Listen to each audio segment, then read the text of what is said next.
My name's Andrew Sparrow and I write The Guardian's Politics Live blog. I work with the Guardian politics team in the House of Commons, so I tend to get into the office there at about 8 o'clock, by which time I've read some of the papers, I've been listening to the radio. I have an idea of what the key stories of the day are going to be and what the best story of the morning is going to be. And I start my blog, I try and get it launched by 9 o'clock. And then I stay there for the rest of the day till about 6 o'clock, covering the most interesting politics news as it happens live from Westminster. It's riddled with asbestos and it's a constant fire risk, and there are 24-hour patrols because they're worried that one day a fire will start and the whole thing will burn down, as happened 200 years ago. But it's in spite of that, it's still a handsome sort of landmark, sort of beautiful building.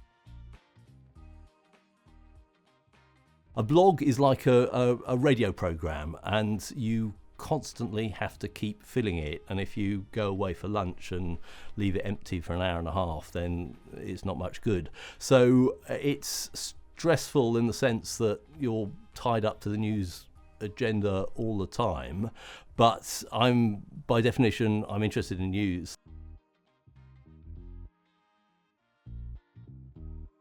It's difficult when you're writing about subjects that divide people very strongly. Scottish nationalism would be one, where we have kind of, some readers very firmly committed to the idea, some not, and trying to persuade people that you're covering it fairly can be a challenge. The single most sort of knock your socks off day I can think of was when after the Brexit referendum, and we were expecting Boris Johnson to win the Tory leadership and become Prime Minister, and then suddenly Michael Gove, who had spent this campaign as his loyal deputy and was at that stage running his campaign, I think, put out a press release at about 9 in the morning announcing that he'd come to the conclusion that Boris was useless as a Prime Minister. What I'm most proud of is not so much a single story, but the part that I played in developing the live blog as a way of telling news, and certainly doing politics news.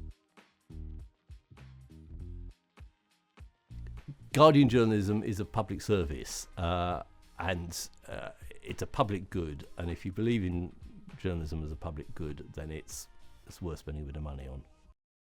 Without support from our growing global audience, we couldn't continue to do the work that we do. So if you're interested in finding out more about how you can support us, please click the link below.